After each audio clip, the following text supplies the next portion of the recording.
Last week I was talking with a guy, and I think this may be appropriate for a lot of you listeners, especially you newer listeners. I get about 2,000 brand new viewers to the channel a day. YouTube's got great analytics of who's watching. So 2,000 brand new people a day. This is going to be new for you. Some of you more seasoned people, this will be a nice summary. Maybe a little repeat for you, but I apologize for that. But let's jump right into it. The comment was, how do I get past all the retirement assumptions and just retire? How do I plan and think about longevity? How am I going to know what my spend is, both expected and unexpected? How do you know what your unexpected spending? What do I put in for inflation, returns, taxes? What about my health assumptions, my health expenses, my plan before 65 for healthcare insurance? I have more questions than answers. It's easier just to keep working. Have you ever said that? I hear this a lot. I wanted to tackle it, a little different format today. The good news is I found an answer that works great for me, and I've shared it with hundreds, well, actually tens of thousands of folks through this channel, maybe hundreds of thousands. Maybe it'll work for you. I reach people through this channel. I've done coaching. I used to do coaching, about 300 couples. I get 10 email a day from people I'm responding to, get a lot of comments. So I'm pretty confident this solution will work for you. And today's video is 95% why I create content. It's really the people that are frustrated, that are looking for answers. There's a lot of information out there in written format. There's a lot of information on YouTube.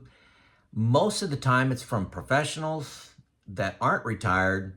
I'm retired. This is my journey and my story.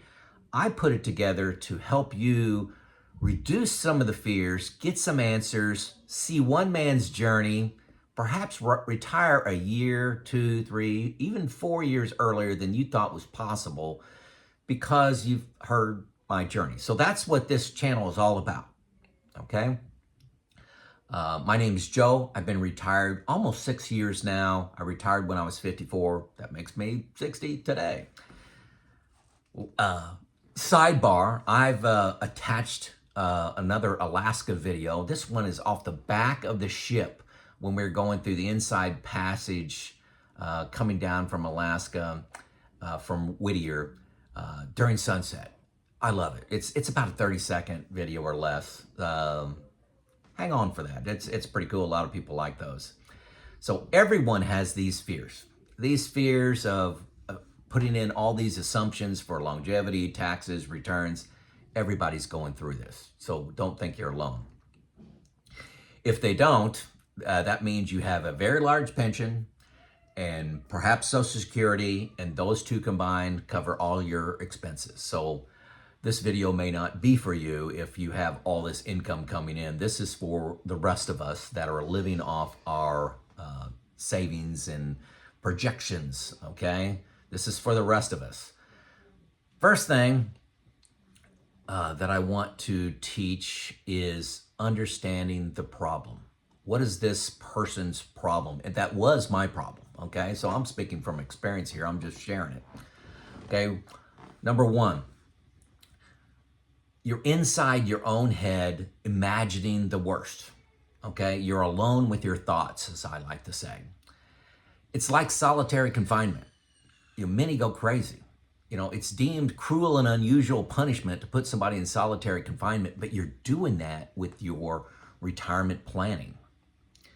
Number two, society has taught us to be ultra private with our financial information. It's a sign of weakness to seek financial help.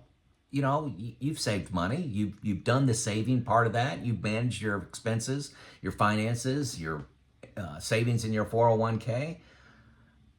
It's weakness to ask for help or to do it any other way.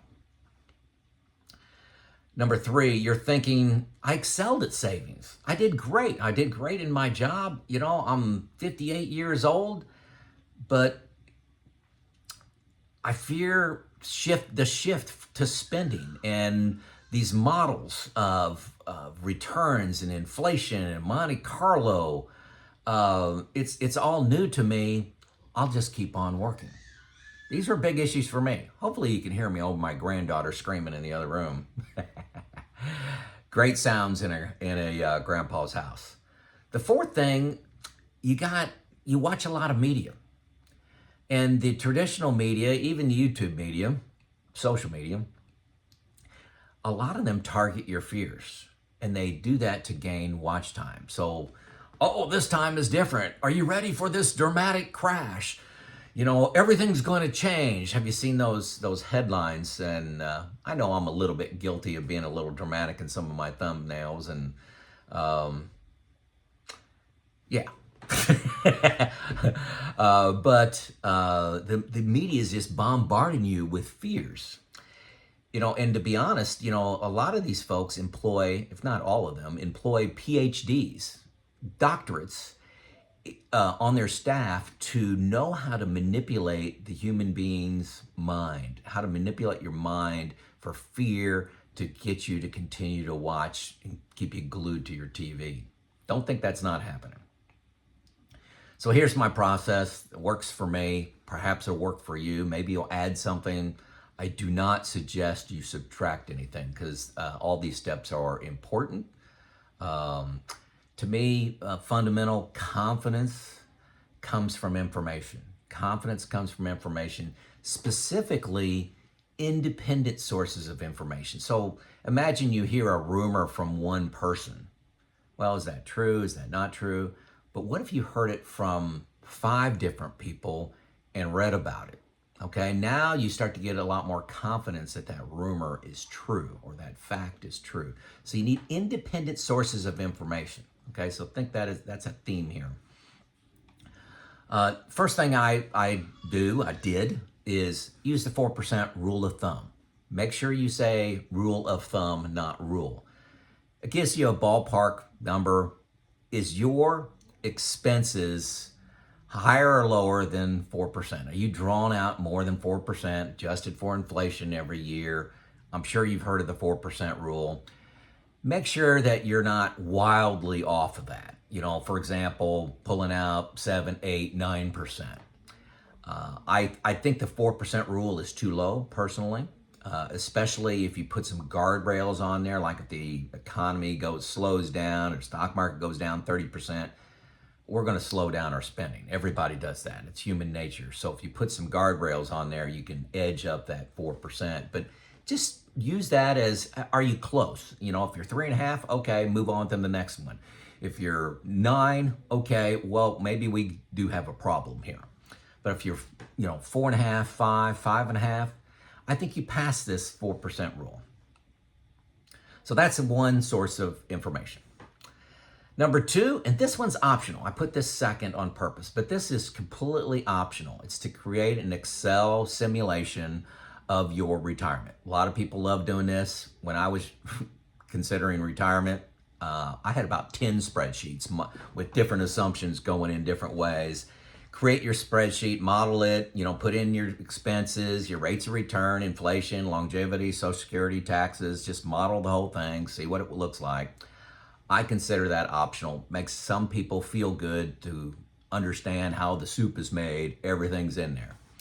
The problem is there's errors in there, could have cell errors in there. There's oversimplification that's often in there, like, hey, let's just put in a flat rate of return of 7% or 8% or flat inflation and not vary that. Typically, that's what you see in Excel created spreadsheets. That one's optional, but I still think it had some value to it, but it is optional.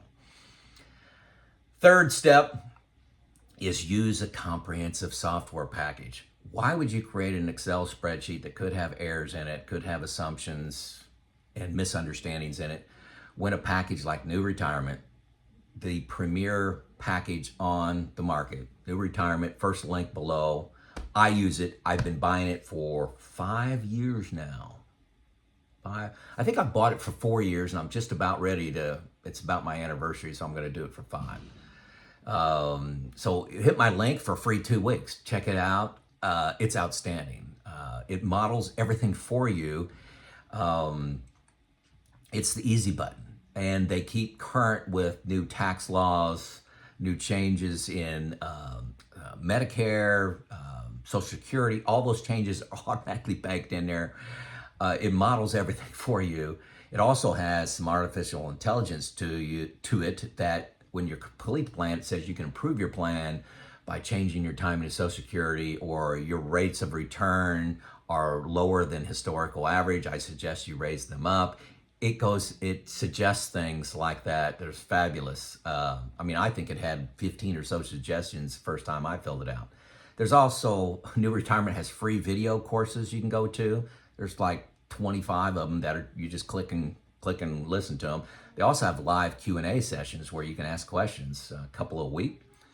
They also have coaches available for $250 an hour, where I've only heard glowing reviews. Comprehensive software package. I think that's fundamental to gaining confidence. It's an independent source of your retirement plan. It's independent of your Excel. If you do that, it's independent of the 4% rule. The fourth thing, and this is a big deal for me, okay? Make your plan fail. It's easy to create a plan that solves. Just keep lowering your expenses and raising your rates of return. It's eventually going to solve. How's it going to fail? So when you get inside of a comprehensive software package, you go in there and you increase your expenses till it fails, okay? Maybe that's that determination factor is your Monte Carlo. So your Monte Carlo simulation percent success goes from 95 down to 65. You say, oh, okay, my expenses went up by $500 a month. It went down to 65%. Okay, how do I make that solve? Maybe I can change Social Security a little bit, change rates of return. I want to know how it fails, and then I can know the levers to make it solve again for me. What's cool about New Retirement too is with a simple click of your mouse, you can change from optimistic returns and assumptions to average to pessimistic. So you can just click between those three, optimistic, average, pessimistic, on all the variables and see how your plan fails, then try to fix it. By seeing how something can fail and fixing it, I accept that, okay? I accept, oh, hey, if the market returns are very low, if I lower my expenses by $500 a month, which won't be that hard, I may have to drive down my go-go spending, I can still survive, okay? I'm not gonna run out of money. So accepting, the worst case, that was a Dale Carnegie thing from years ago, a book he wrote in the 40s, How Do You Handle Stress? Accept failure and then build from that, okay? Mentally accept those failures and then the solution to that. So make your plan fail. This is huge for me. I do this once a quarter. I update everything in New Retirement and make it fail. I probably play with it for about an hour doing that. Number 5, and this one is huge, okay? And a lot of you aren't going to do this, okay? But it's huge, okay? Don't go it alone, okay? I have a retirement group. Okay, I got 2 other people where we share expenses, we share savings, we share all of our entries into New Retirement, all of our assumptions, any financial move I make. I call these people, or during one of our meetings, I say, hey, I'm thinking about buying I-bonds, or I'm thinking about changing my asset allocation, I'm thinking about buying bonds, whatever it is, international, I'm thinking about getting out of the stock market, I'm panicking. Whatever. But I have that retirement group. I also have a financial advisor that's provided for me with no fee. I'm at a minimum balance level. One is provided for me. And so I enjoy that. That person's name is Neil Fort Wendell. His contact information is below. He created my plan for me. Before I retired, I spoke with 7 certified financial planners. 7. I wanted them to see my assets, craft a plan for me, not a full, $3,000 plan, but look at my plan, enter it in some of your software, give me a high level look. What am I missing? Here's what I'm thinking about. Have a good dialogue with them Some of these folks I met with twice before I decided to retire.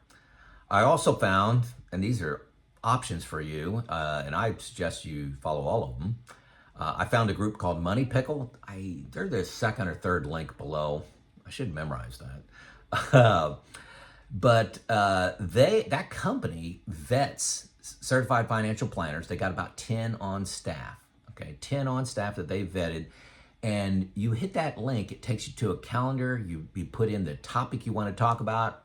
I want somebody to look at my plan. I want to talk about Social Security timing. I want to talk about rates of return. I want to talk about inflation.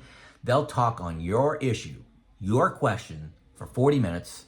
And then at the last 5 minutes of that conversation, they're going to talk to you about potential next steps. You can say, let me think about it. You can say, I'm not interested. Or you can say, let's schedule a meeting and go to another level of detail. They don't expect everybody to decide to sign up with them. So it's extremely low pressure at the last 5 minutes, zero pressure the first 40 minutes. Sign up with them. If you think you got a good plan, they're free. Don't go alone, okay?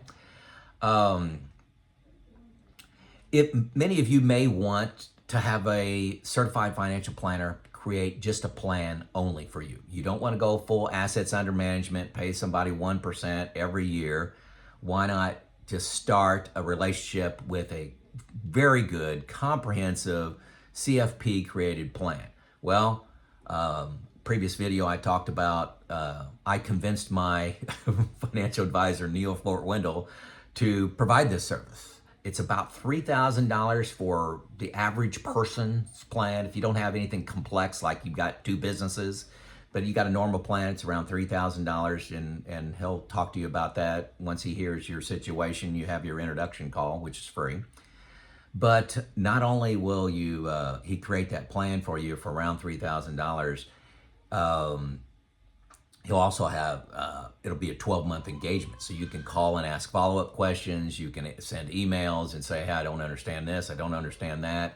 And that's a bargain. Folks, I've seen these for $6,000, $8,000. I think $8,000 may be the highest I've seen.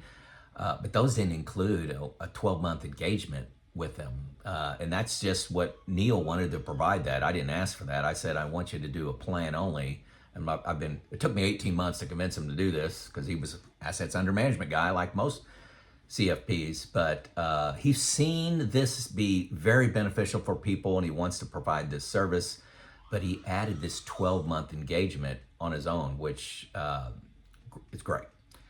Some of you may choose to hire a certified financial planner. That can be your guide if you're not willing to do the work. It's a part-time job going DIY on your retirement. I'm telling you, it's a part-time job.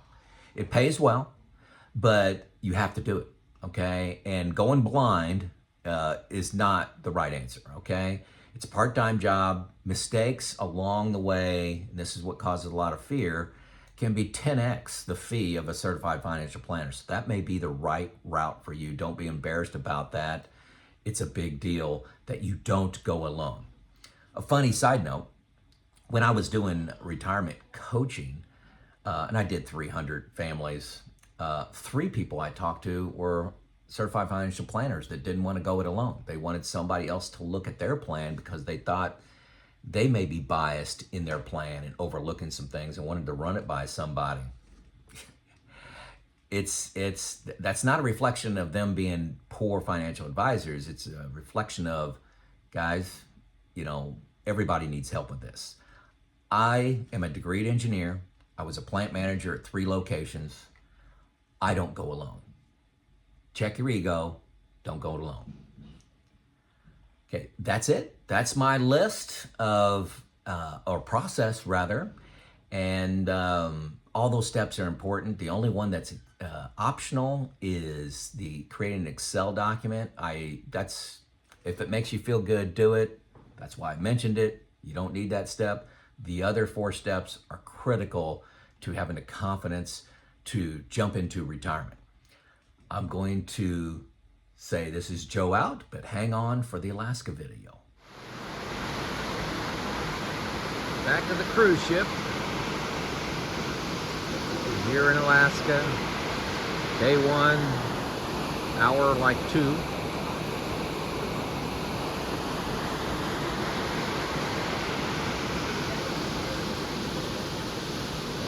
like 10 p.m. here. Sun just set.